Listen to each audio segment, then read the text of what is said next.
आप मेरी बात तो सुनिए। सुनंदा ने कहना चाहा, लेकिन सुमेश ने उसे बाहर करते हुए कहा, मुझे कुछ नहीं सुनना। इस घर में अब तुम्हारे लिए कोई जगह नहीं है। और भड़ाक से दरवाज़ा बंद कर दिया। सुनंदा को कुछ समझ नहीं आया, क्या करे, कहाँ जाए। उसने एक फ़ोन लगाया और पूरी बात बताई। उधर से आवाज़ आई, आप यही आ जाइए। अगले दिन सुमेश से मिलने का उसका दोस्त अंकित आया तो देखा कि सुमेश नशे में धुत बैठा था। पास में 2 बोतलें रखी थी और गिलास धुलकी पड़ी थी। अंकित ने पूछा, यार भाभी कहाँ है? सुनकर वह फट पड़ा, नाम मतलब उस उल्टा का। परसों रात भर पता नहीं कहाँ अपना मुंह काला करती रही। मैंने उसे घर से निकाल दिया। तुमने कारण नहीं पूछा? पूछने की ज़रूरत क्या थी, कहकर वो बोतल की बची शराब भी घटक गया। अचानक सुमेश को कुछ याद आया। उसने अंकित से पूछा, अब तेरी पत्नी की तबीयत कैसी है? अंकित बोला, वही तो बताने आया हूँ। परसों रात अचानक अनु की तबीयत बहुत बिगड़ गई। मैंने तुझे ऑफिस में फ़ोन लगाया लेकिन तूने नहीं उठाया, तो फिर सुनंदा भाभी को फ़ोन किया। वह तो बहुत घबरा गई। उन्होंने ही डॉक्टर को मेरे घर का पता बताया और मेरे घर आ गए। उन्होंने भी तुझे 4-5 फ़ोन किया था।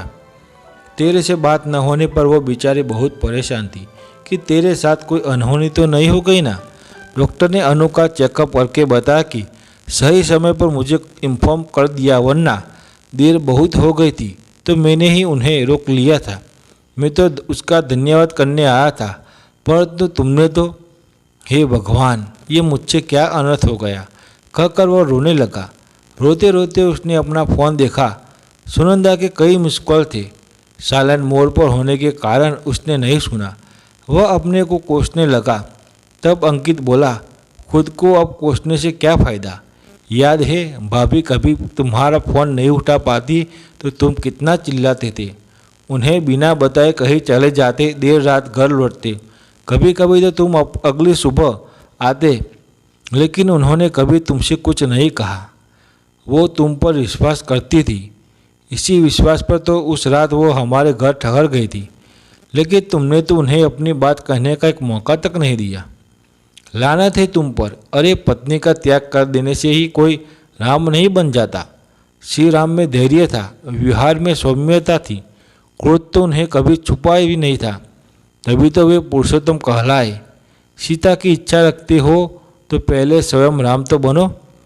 अंकित की बात सुनकर सुमेश हाथ जोड़कर बोला, मुझे माफ़ कर दो यार, मुझसे बहुत बड़ी भूल हो गई। अब मैं सुनंदा को कहाँ ढूंढूं?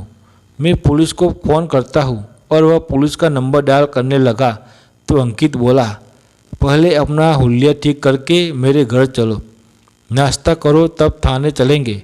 सुमेश ने अंकित की बात मान ली और फ्रेश होकर अंकित के साथ उसके घर चला गया। डाइनिंग टेबल पर सुनंदा को नाश्ता सर्व करते देख सुमेश खुशी से उछल पड़ा। बोला, सुनंदा तुम यहाँ? फिर वह हाथ जोड़कर बोला, मुझे माफ़ कर दो। क्रोध में आकर मैं अपना आपा खो बैठा था, इसीलिए तुम्हारे साथ बदसलूकी कर बैठा। प्लीज़ मुझे माफ़ कर दो। सुनंदा ने जब कोई जवाब नहीं दिया तो वह कान पकड़कर उठक बैठक करने लगा। यह देखकर सुनंदा को हंसी आ गई और सुमेश से गले लगा लिया। तभी अंकित आ गया। सुमेश से बोला, मित्र घर प्यार और विश्वास से बनता है। शक का कीड़ा घर की दीवारों में दरारें पैदा कर देती है। अपनी गलती दोहराना मत, वरना कभी नहीं, कहकर सुमेश अपनी सीता रूपी सुनंदा को लेकर घर गया।